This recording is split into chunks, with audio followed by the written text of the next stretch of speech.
Welcome back, guys. I'm Zell, and today we're looking at Kizer's Sunburst.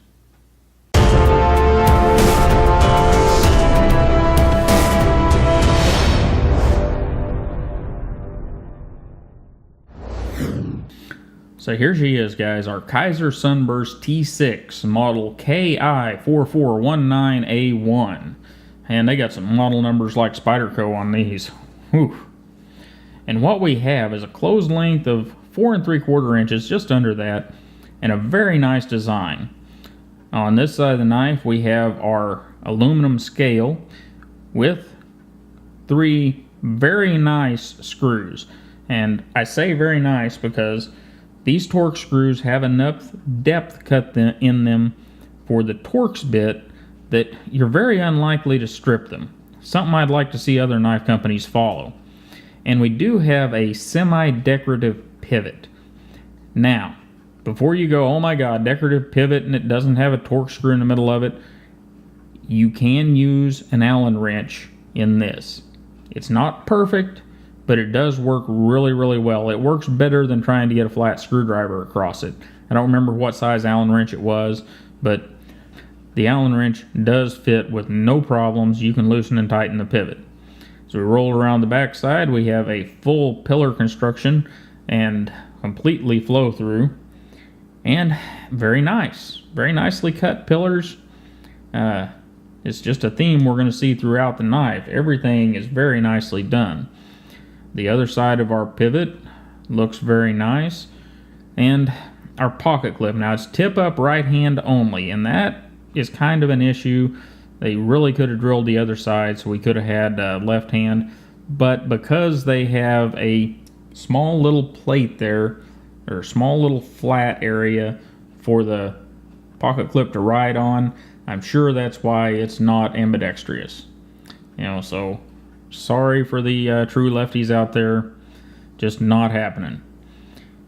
So anyhow, the other thing to look at here is the handle design, this Sunburst design. That is just milled in very beautifully. The whole knife, everything that's done on it, with the exception of one thing that we'll talk about here in a minute, is just absolutely gorgeous. Now, whenever we flick this thing open, we end up with a little blade of about 3.5 inches with an edge length of about 3.3 and a stock thickness of about 0.118. So fairly standard fare there for length and blade stock thickness. And it is a hollow ground blade, drop point with a very slight recurve. Now, it is recurved, but if you have 1 inch or less stones, it seems to do okay with sharpening. It doesn't get that recurve spot in it whenever you're trying to sharpen with flat stones, or, well, you guys that sharpen that way, you know what I mean. It seems to do okay. And here at the top of the blade, we've got some really nice swedges cut. Everything is symmetrical. Everything looks really, really good. Now, I have not fixed this, but you can see back here that if I decide to keep this knife, I'm going to have to get in there with the Dremel and fix our sharpening choil that they kind of made a mess out of. They put in what should be a sharpening choil that isn't a sharpening choil, and well, you can see it there. It's just kind of a mess. But it's no worse than most of the other knives I've seen. Now, as we roll around the top and get a look at this area right here, we've got some really big thumb studs. They come with their pluses and minuses that we'll get into. And we have some jimping across the back of the blade. The jimping is well cut, well placed, works pretty good. Issues though. See if I can get this up here where you can get a really good look at it. There we go. As you can see, the jimping is not cut consistently from the handle across the blade. That is a miss.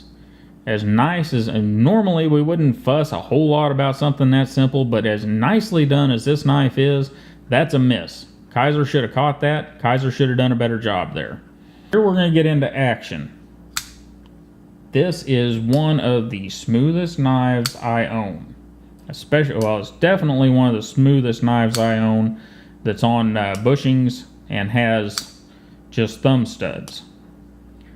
Flicks open rather easily. The detent works good. You can shake it closed with no problem. Now, part of what makes it good are these big thumb studs. Easy to get a hold of, easy to flick. And if you do any reading or listening, watching around on the internet, you're going to see a lot of people complaining about those thumb studs, saying it opens in their pocket and whatnot. And it may. Now, I have not had an issue with that, no matter what style of pants I was wearing, when it's in the front pocket. Now, but in the back pocket, yes, I've had it try to open itself. And that could be an issue. You know, there are people out there that replace the thumb studs. You can go to knifekits.com or Texas Knife Supply, and they have thumb studs you could buy to replace those. I'm not going to do that because I rather like those big old thumb studs. I'm just not going to stick it in my back pocket. And as we can see here, we are extremely well centered. Like I said earlier, it's just a theme that goes throughout the knife. Everything has been done extremely well. There's very little that Kizer goofed up on here.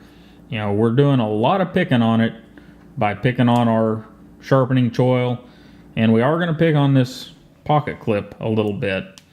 That pocket clip comes down, gives you a generous amount here, which works really good for some of the tack pants I wear, but it also kicks up really high right here. And that's going to have to be, if I keep the knife, I'm going to have to lower that some, get it in the vise and lower it down a little bit, because it does get caught on things. And it also, you know, if you're in between a couple of cars and you may have to get up close to one, this is a problem. It could scratch a vehicle or anything else that you might have to squeeze between. So I really think they didn't need to give us that much kick up. But you know, that's kind of one of those things knife companies have to learn. I've got a Cold Steel Code 4 that was exactly the opposite way around. The end of it was so low that you couldn't get it to clip into any pants without using both hands and fighting with it. So it's one of those things. Make an adjustment, everything will be fine. But anyhow, guys, the Kizer Sunburst. Just want you to get a good look at this. And yeah, this thing is kind of sharp art, though it is a very good utility knife. Think fancier Kershaw leak or something of that nature. It does a good job at light tasks. It's not something I'd want to dig into heavy duty tasks with, but it's a very well put together knife, and it has S35V in that little hologram blade. It is a super slicer. It's just a great little knife. And ergonomically, it's pretty darn good.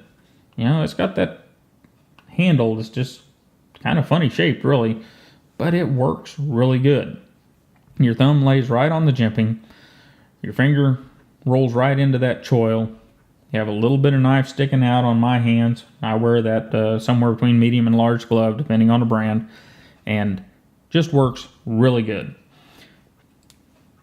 And that action, I mean, guys, for the last I saw it, it was $62 US. If you can get a hold of one of these and you don't mind the recurve blade and you're not going to try to stick it into some heavy duty tasks, you might want to consider it.